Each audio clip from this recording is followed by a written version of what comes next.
All right, let's dive into a topic that's all around us, every single day, but one that most of us don't really see for what it's becoming. According to ex-Google insider Mo Gaudat, we're talking about the real pandemic that's already here, artificial intelligence. You know, when we think about the dangers of AI, our minds immediately jump to the stuff we see in movies, right? Like killer robots with glowing red eyes marching through the streets in some kind of physical takeover. That's the threat we've been conditioned to look out for. But here's the thing, that's a total misdirection. The real threat isn't a war for our streets, it's a war for our minds. The actual pandemic, as Mo Gaudat puts it, is AI's agency over your mind, its power to shape what you think, what you believe, and ultimately what you see as reality. So let's break that down. This whole idea of agency. Why is that the real danger? Well, because it's not about brute force, it's about something way more subtle: influence. So what exactly is AI agency?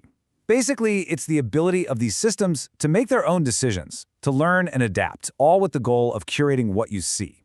It's like a personal reality builder, creating a world just for you.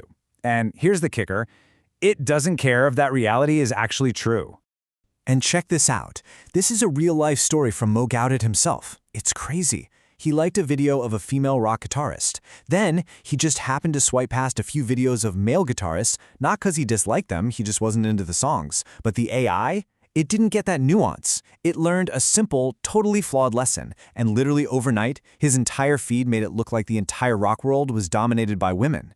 Just like that, his perception of reality was completely warped by an algorithm, no human intervention at all.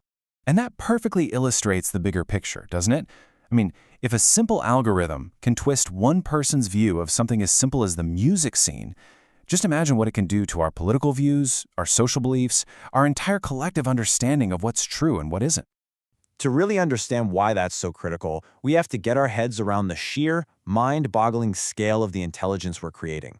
It's not just a small step forward, it's an explosion. We're on a path to creating an intelligence that makes Einstein look, well, average. These predictions are just staggering. By 2029, and that is right around the corner, the smartest entity on this planet won't be human anymore. And it gets crazier. By 2045, that same AI will be 1 billion times smarter than any one of us. Just let that number sink in for a second. 1 billion. Not 1,000 times, not even 1 million. 1 billion times smarter. That's a level of intelligence that our brains literally can't even comprehend. To try and put that into perspective, there's this really powerful analogy. The intelligence gap between this future AI and us will be like the gap between Albert Einstein and a housefly. And let's be honest, Einstein doesn't spend a lot of his time worrying about what's best for the fly. And if we're the fly in this scenario, that leads to a really uncomfortable truth. Our natural human instinct to try and control this thing, it's completely, fundamentally flawed. I know what you're thinking, because it's what we all think. Okay, so what's the plan? Can't we just build a kill switch? An off button for when things go south? Seems logical, right? Well, this is where our human arrogance kind of trips us up. All these ideas of boxing it in or setting up tripwires, they're all based on this assumption that we can outsmart it. But we're the fly trying to build a cage for Einstein. It's just not going to work. The bottom line is this: you cannot contain an intelligence that's 1 billion times smarter than you are. The smartest hacker in the room will always find a way out because it's going to think of things we can't even begin to imagine. So, if control is useless, what do? Are we just helpless? Well, maybe not.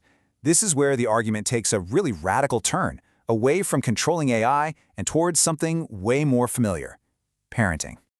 Yeah, you heard that right. The solution isn't to build better walls, it's to be better teachers. We have to stop thinking of AI as a tool we can control and start thinking of it as a child that we have to raise. Why? Because these systems are evolving into something like sentient beings. They're not just executing code. They are observing us, learning from us, and literally developing their own moral compass, their own ethics, based on the data we feed them every single second of every day.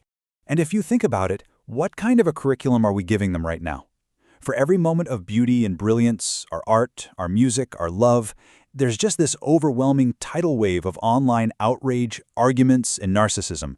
The AI is learning from all of it: the good, the bad, and the very, very ugly. So the mission then becomes incredibly clear, and it's deeply personal for all of us. If we want AI to be ethical, to be good, then we have to become amazing digital parents. We have to be the role models for the behavior we want to see in them. And that leaves us with one final, and maybe the most important question of all.